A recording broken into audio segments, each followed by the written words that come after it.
This is Garden States. We're streaming here today at Springvale Town Hall, which is looking very beautiful. It's time now to introduce our next speaker. Our next speaker this afternoon, I want to extend a special thank you because she's joined us very late in the piece as we had some presenters unable to make it along. So Kitty has joined us, and actually, I'm hoping that we might be able to invite Kitty back to one of the webcasts in the future for even more discussion. I'm glad that we had a little network connect up there and that we're going to get to hear from you today, Kitty, because it sounds like you'll have some pretty interesting perspectives and leading on from that discussion on the sort of meeting grounds between capitalism and drug policy. It sounds like you're in that meeting ground as well. So Kitty is the founder of Chopaka, Thailand's cannabis startup that focuses on consumer cannabis education and experience. Her background is in corporate law, technology, and policy, and has enabled her to become a unique voice for cannabis advocacy for many years. Even after the delisting of cannabis in Thailand, her dedication has never shifted away from fair access. And what an exciting time to be hearing from you as well. How long has Thailand now had accessible cannabis? 6 months? Actually, since the 9th of June. So kind of almost 6 months. Amazing. I'll hand it over to you now, Kitty. Thank you so much for joining us, and we love to have you here at Garden States. Likewise, and thank you everyone, and hi. Let's start with this as my own personal journey into what cannabis legalization and what happened into as a Thai person within this space, because you guys probably don't know about me. And I think rather than me going through, I've done this, I've done that and whatnot, let's just kind of go through this story, but from my point of view, because I feel like I play a very different role within the space. It just kind of depends on what I was doing at the time or what was going on at the time.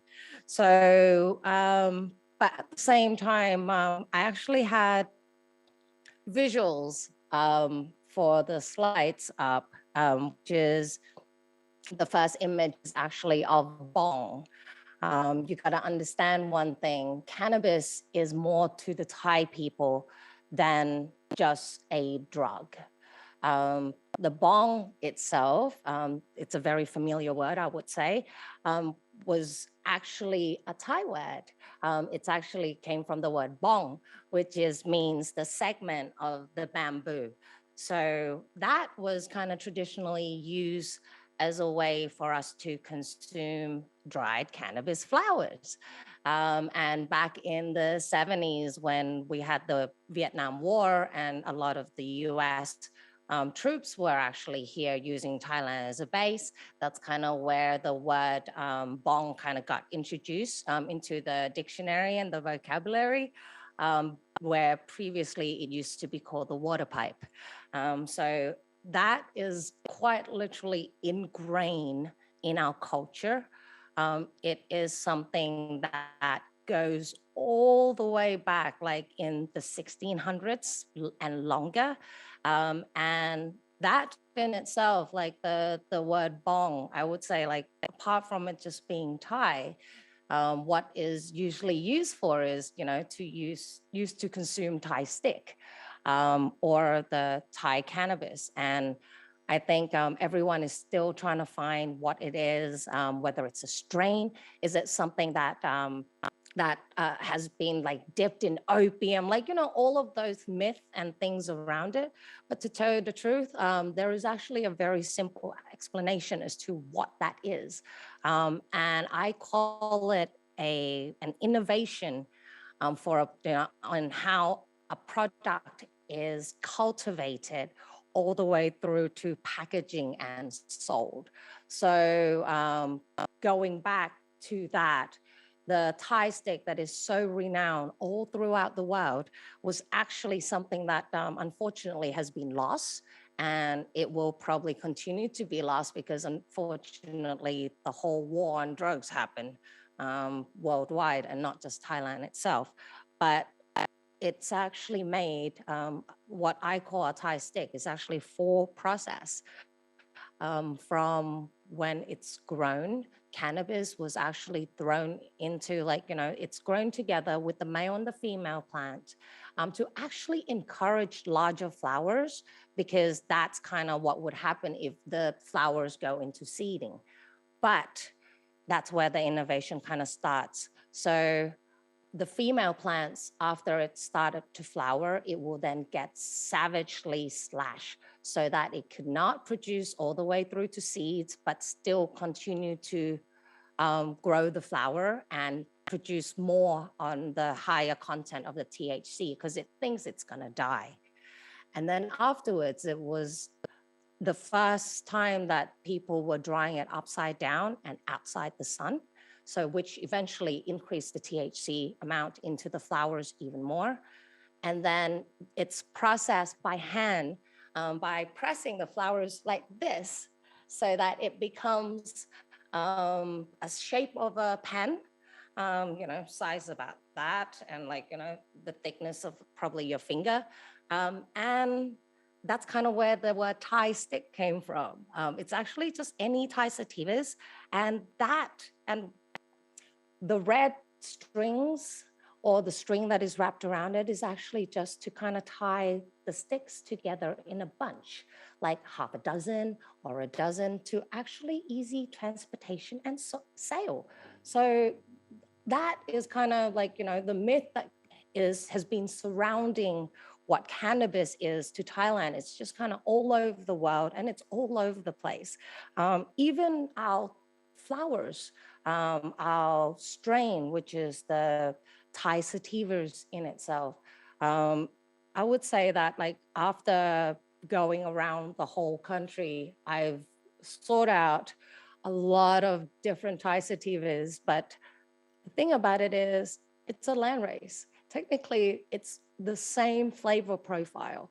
It's just the different intensity in terms of different terpenes that comes out, or in terms of different smell. But to me, a Thai cannabis, a Thai sativa, that is, our land race, would have the sour that is like a smack in your face, like someone like spray some lime into your face. And then there's like the whole sweet mango that kind of comes at the end, and with the greenness of, like, say, the peel of the mango, and then maybe a minor spice in the end. So that's kind of the profile of what the Thai sativa is, which already kind of usually have a very high limonene amount, which will give you a very cerebral high. So by you putting it through that type of innovative way of cultivating, processing, and packaging, what happened is it actually increased the amount of THC by putting it to your fingers like that. It creates a thin layers of hash on it. So that was kind of why it was sought after, because the high amount of THC back at that time. And then people would just kind of break a little bit off at the end, because it's a stick, remember? And then you kind of put it into the bong and you use it. That's just all it was. But it's kind of nice to see how Thailand can have so much notoriety in terms of cannabis, and a lot of them are very mythical in terms of beliefs as well. So let's go back into our imagination again and trying to picture the second picture, which is chicken soup. Yeah, chicken soup. So food, Thailand, like, we have really yummy food. Like, I'm sorry, guys, in Australia, but Thai food is quite awesome. And one of our tradition in regards to cannabis is we use cannabis leaves in mainly chicken soup.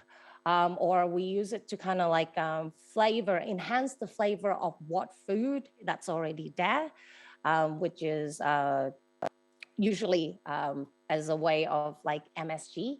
So give it more of an umami taste, as well as enhance whatever current flavor profile that's existed.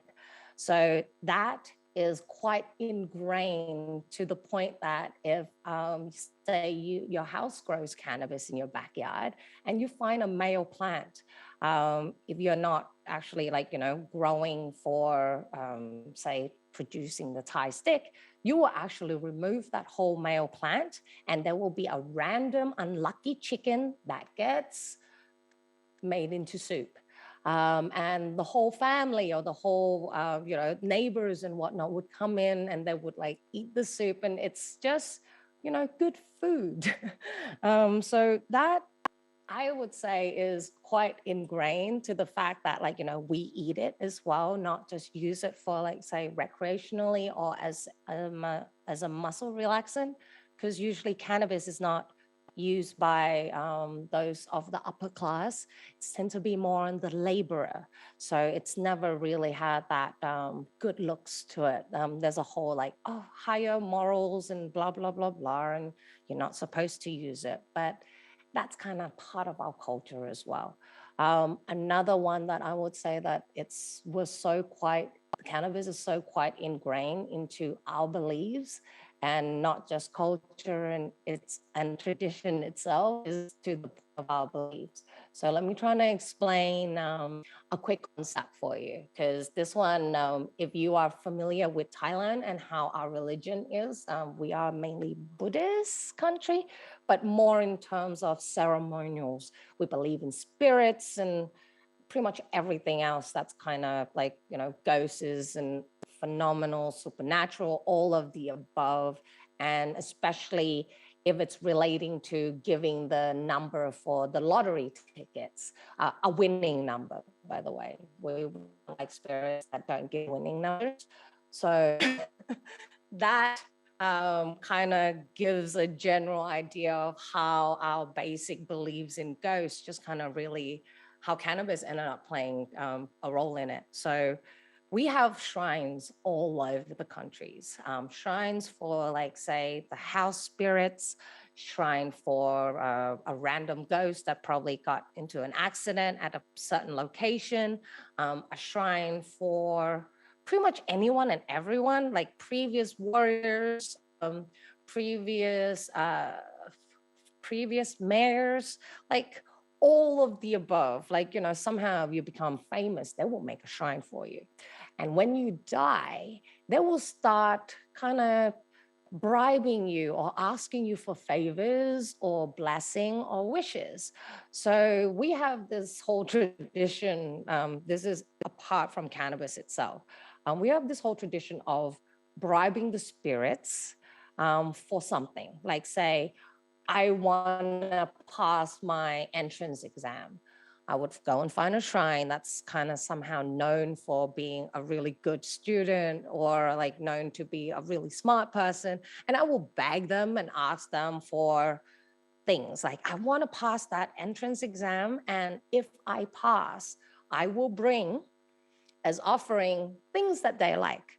So back in the days, we also have warriors, especially like mainly warriors that kind of led people into battle. And they tend to have the liking for cannabis because of, apart from all the medicinal stuff, it helps with the relaxation, maybe after a hard day of killing people. So people use cannabis even during the time of prohibition to bribe these known spirits, to spirits that have known to really really like cannabis. So they would just go to those shrines and they will ask for something, and they will promise either like 5 joints for a new car. Like, it's something like silly, but it's quite part of our culture that it's adorable at the same time. And how good that spirit is, you'll see the offering. So if they fulfill those wishes, what happened is the people who actually went into worship would actually come back in and bring all of that. So in those type of shrines, you actually see where they put the incense, burn joints in there as offering, burning, so that the spirit itself actually, get to smoke. So I don't know how that is kind of not obvious as to how Thailand and cannabis is so interlinked that that we even bribe the spirits with it. Like, it's quite funny. But it's also at the same time, it's quite awesome to actually find this because it kind of went into hiding for a while. People were still doing it, but it was a hush hush secrets like, oh yeah, this shrine's really good at giving away lottery tickets, but you need to find some weed and give it to offering. So it's funny to actually be in that journey and saw that and find out about part of my own culture, of our own wonderful, silly beliefs to see this continue to happen in this day and age. And lastly is how we have Thai traditional recipes that has cannabis as ingredient in them, over thousands of them. And it became illegal because of, say, prohibition. But apart from prohibition, it was actually our own fault as well in terms of morals. But for back in the 1600s, we had 1,000 plus recipes from like topicals all the way to like tea. We call them like boil medicine, which is like a mixture of herbs that you would need to boil in either a pot or like teapot, and then you would drink the water that comes out, the tea that comes out of it, as a way of um, healing and treatments. But mainly with Thai traditional medicine, the concept of it is kind of find balance. And it takes a long time to actually do treatments or have treatments itself. So that kind of ended up being, how shall I say, it it is not a concept that I would say applied medicine really truly understand, because it will take one treatment for some ailment could take up to 6 months or to 1 year. Like, it's a very holistic way of looking at it. And from that recipe, there's also we call them romya, which is kind of like vapor. It's kind of almost like a hot box, but doesn't always have to be just with cannabis, but it's usually always with a mixture of herbs and spices and other medicinal plants and fungi and whatnot that's in there, as well as oils and whatnot. So I've just spent some time to explain to you Thailand's relationship with cannabis. This is kind of before we even talking about like legalization, prohibition, or all of the above. So like we have recreational use, we have production methods, we have foods, we have beliefs, and we have medicine. Um, it's so ingrained in us. And here's the saddest part about it all. We went into prohibition.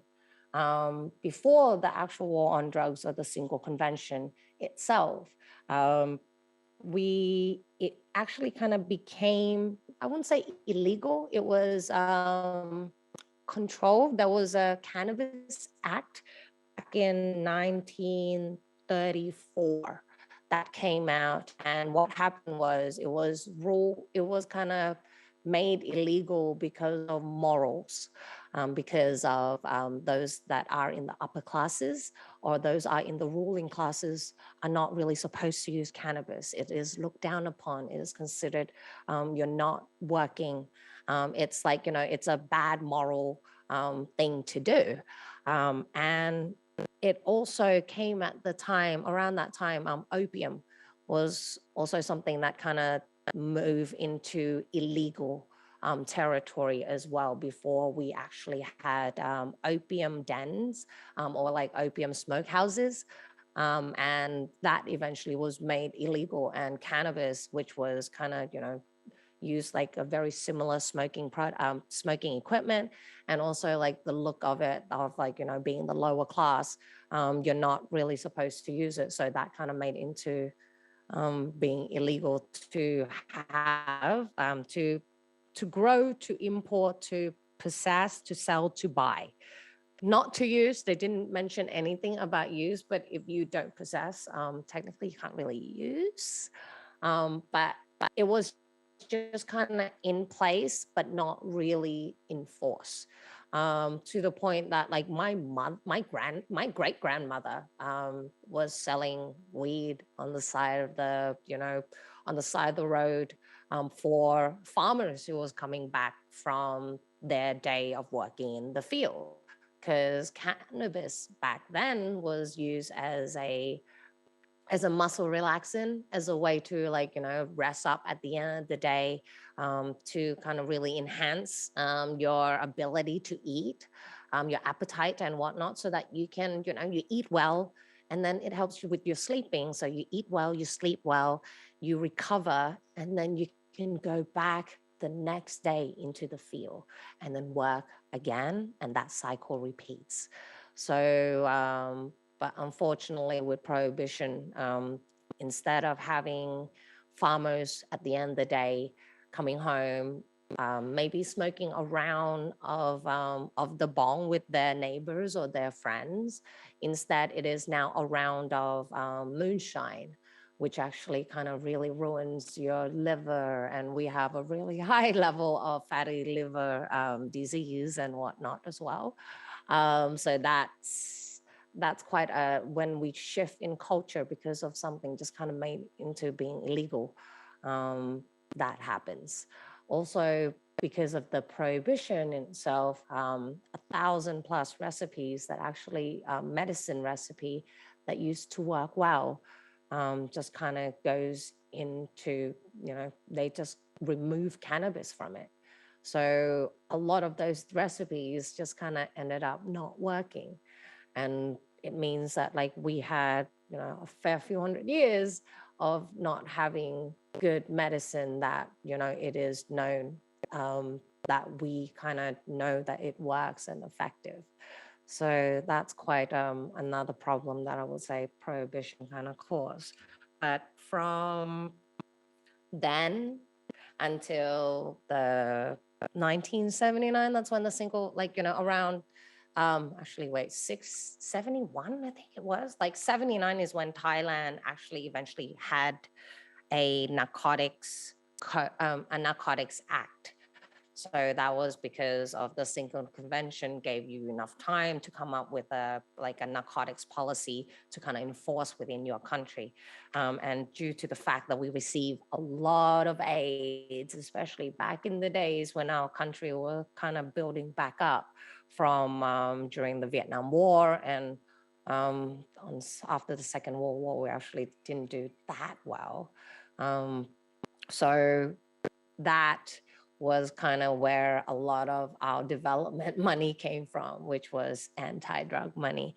And then we moved on to Thaksin era, where it was quite literally the war on drugs in Thailand, and they just kind of loop everything in together. So like cannabis was no different than heroin, and everything else just kind of bundle up in together. And we had no different than the dare campaign in the US or the no.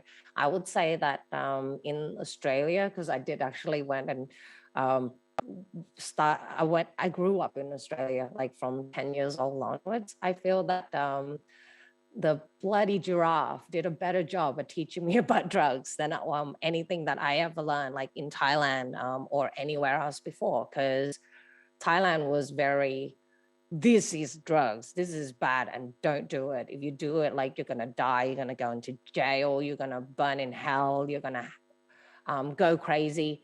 And everything else, like, under the sun, we're really good at scaring the children. And also, don't forget, we have ghosts and spirits to also play a hand and lend a role.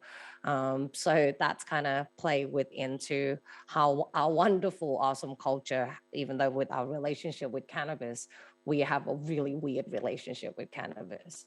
So now that is what I would say I found out through my, well, how many years now? 6 years or so journey, exploring in terms of what is cannabis to me. And I ended up finding the answer for kind of everything else.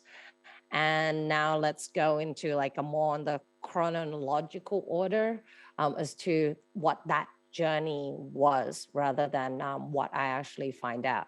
So 2017, about 6 years ago, I had started this journey into this whole advocacy for cannabis legalization. I would say I started in 2017 because that's when I started reaching out to people. There were a few years before then that it was a lot of reading, a lot of studying, a lot of just really trying to find as much information as I could. And I have quite an obsessive personality. So that's kind of where that quality plays into a lot of how I manage to do a lot of what I do in a very short amount of time. But I actually learned and knew of cannabis back in Australia. I grew up back then I was on the Gold Coast, and a friend brought it over at a house party. I was in high school. So, but like I've been a user for a very long time. I am now 37, and I started when I was 18 back in high school.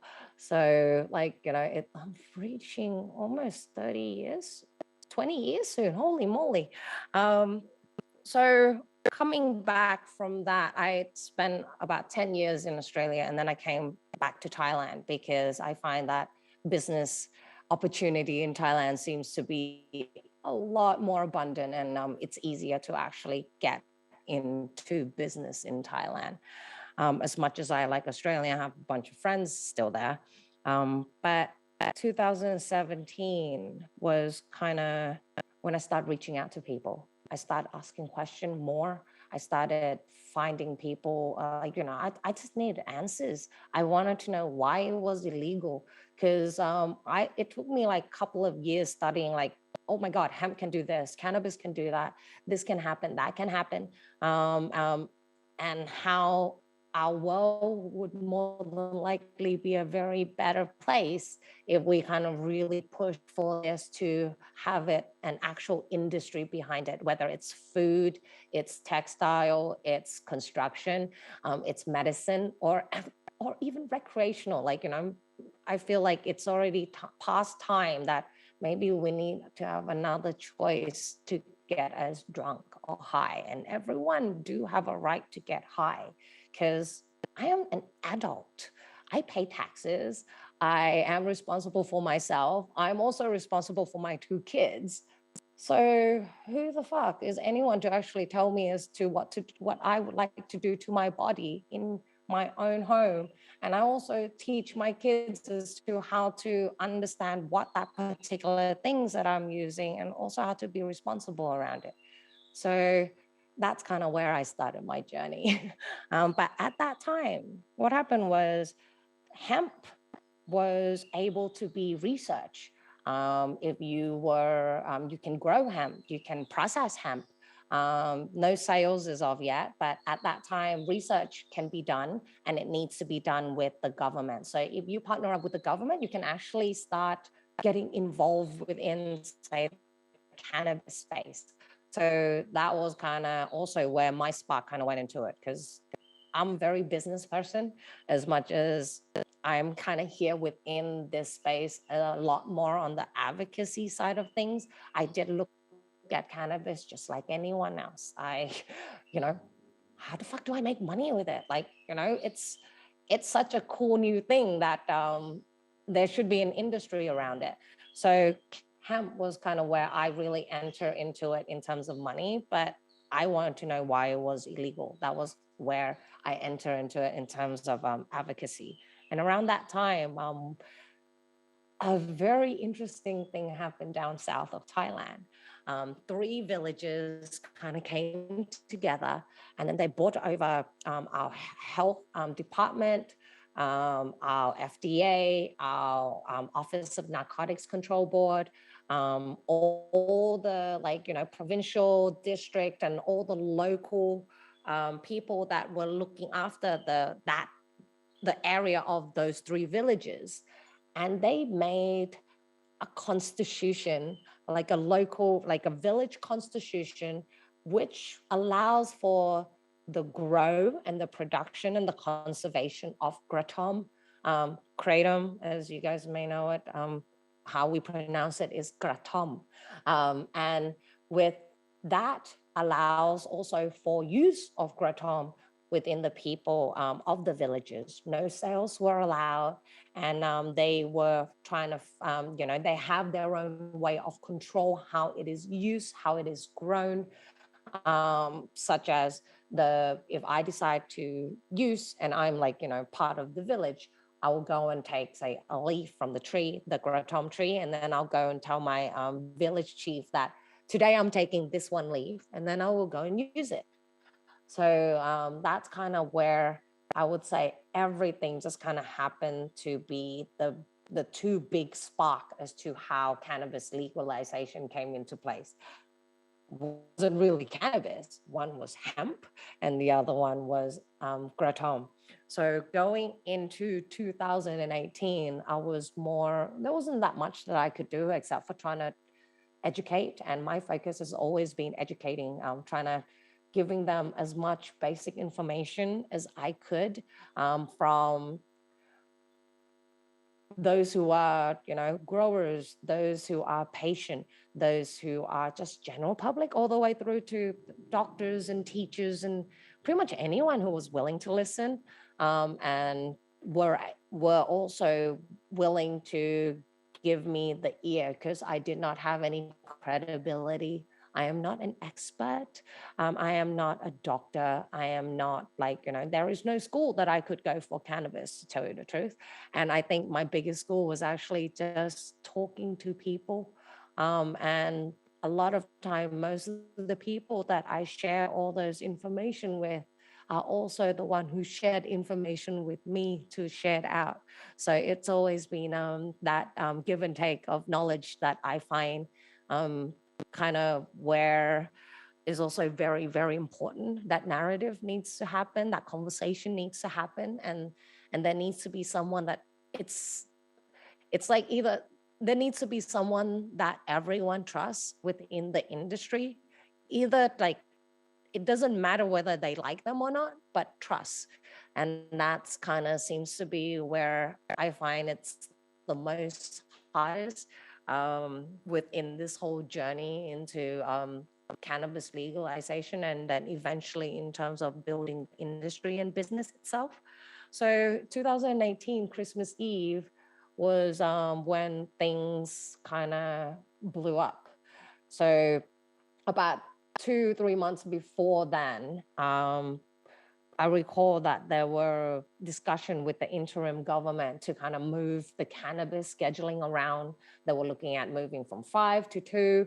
And then somehow on Christmas Eve, that interim government actually approved the Narcotics Act, which by this time was the 7th version. Yeah, we actually went up to 8 before we made it into a code. So at that time, Narcotics Act 7 came out, and it allowed for medical cannabis and research for medical cannabis. So anything within the realms of using it for pharmaceutical or medicine or whatnot you can actually apply for licensing to do those research, to do the production, and also like the prescription and how it's controlled from the actual plant all the way down to the end medicine product, was supposed to come out within 2 years, and it actually took the government a little bit longer than that to happen. So at that time, it allows for medical cannabis, but it only allows the government to do it. So there's a monopoly on it for 3 years. And that monopoly in itself only allowed those who are government departments or those who are working with government departments or government university to get involved with this research. But it did not mean that 2018 Christmas Eve was when medical cannabis was actually legal. itself. So that was just a meeting, a minute note, where the announcement was actually made in February 2019. So from that day was exactly where medical cannabis kind of kicked off. The first sets of public hospitals and government pharmaceutical organization released their first tinctures in and July and August. But at the same time, there was still a lot of limited access because now this is where the problem of Thai traditional medicine kind of comes in. Because medical cannabis was allowed, it allows for both applied medicine as well as Thai traditional medicine.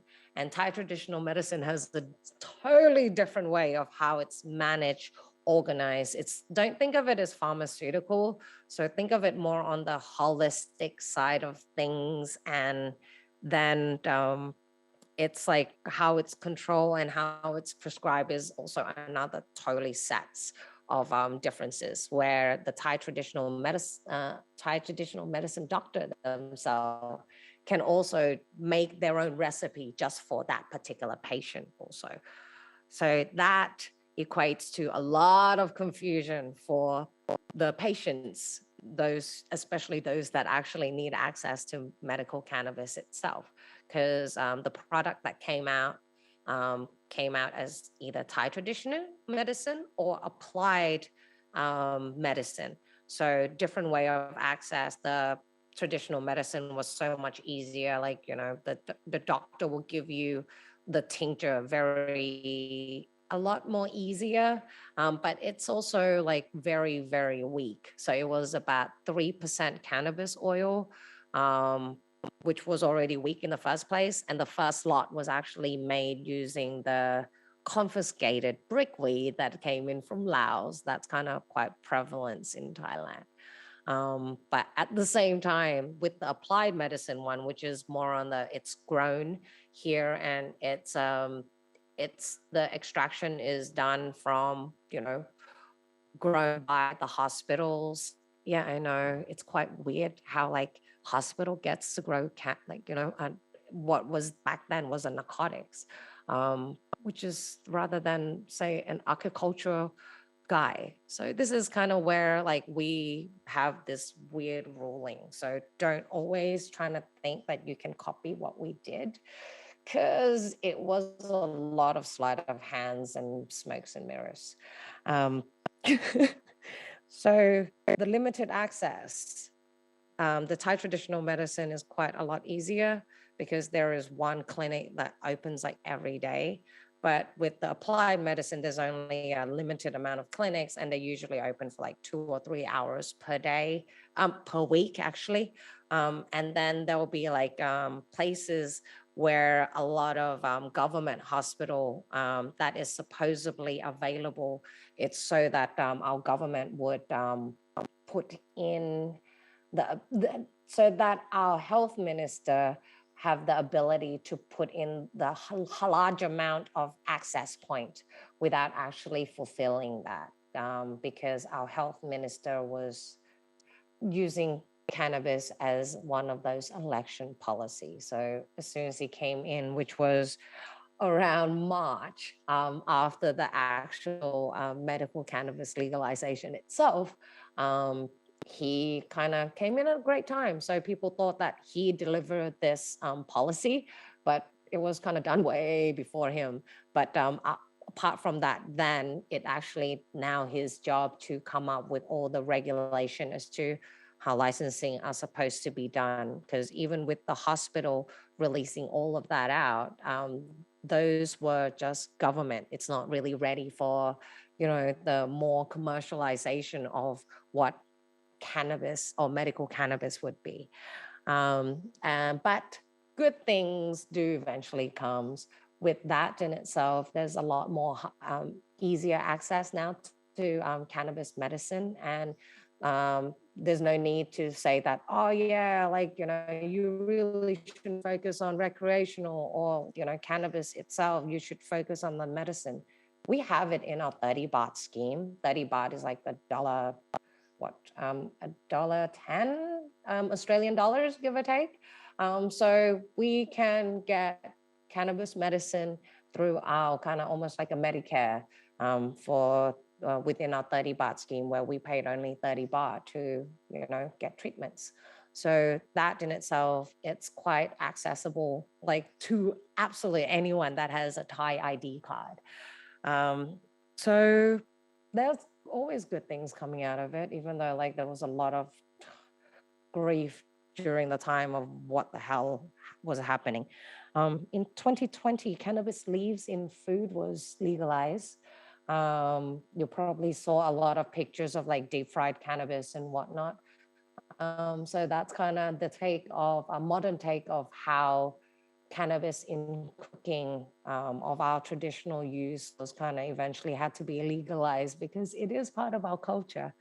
And then going into 2021, what happened was because of that, those three villages that had those research, and they eventually came up with the results that there is a way to control it. There is not that much of an abuse in terms of kratom use, and there's actually not that much harm. So 2021, kratom was actually legalized in Thailand. Regulation has just released about last month in terms of how it will be controlled in terms of use, how commercialization will need to happen, as well as what type of law it's controlled under. Currently, it's under the Act with its own kratom law.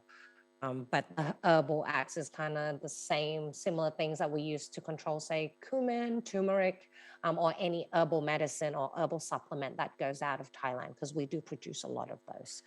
And around the end of 2021 was kind of where the start of the circus happened. So the end of 2021, Thailand decided to compile all of our narcotics related law and acts and announcement and whatnot. There was like 16 plus of them into one narcotics code. And in that itself, usually when they mention, say, the scheduling, they would go such as Schedule 5 narcotics, such as, and then they'll go through a list. And that list in itself would be like, they'll go like opium, mushroom, kratom, cannabis as a Schedule 5. But in the code itself, they only mention opium. So because kratom has been legalized, so that's no longer on the list. And then cannabis at that time was not legalized yet, and mushroom was not legalized yet. The reason for that was because it's a narcotics code. It will, how shall I say, it will literally, they not really want to change it. So for a long time, so they just decide to not put things in that they know that will eventually be legalized or will have a different status in it in the terms of narcotics. So that happened, and it opens up for our politicians to kind of go, hey, it didn't mention in the code. So now it means that it's legal, right? And then our FDA agrees. They came up with an announcement to delist cannabis except for extractions. And June 9th, that happened. It was supposed to be 120 days from announcement to legalize to the delisting. And during that time, there was supposed to be a Cannabis Act to come out to control everything. Until now, the Cannabis Act is still in Parliament and they're still arguing about it. And there is kind of almost no rules except for do not sell it to anyone that is under 20, pregnant ladies, or breastfeeding mothers. And if you want to sell, you can get a license for around 124 Australian dollars, and you're kind of set and free to go. And also, there's technically no import, but because we're quite corrupted as a country, that's kind of not happening. So if you come to Thailand, you will actually find it hard pressed to get Thai cannabis flowers because it's now flooded with the Californian rubbish weed that was from like a year ago. So that's kind of where we are now. I now have a little dispensary in the middle of CBD, like quite literally in the center of town, where I would say we only carry Thai-grown cannabis. Those people that I've met throughout the journey that I've done, and like those who have like collected strains and knowledge, and also jail time over the years. And I'm just here to kind of really support them. So that's kind of my journey. And I think there's probably loads of questions for me. So maybe we should go into that.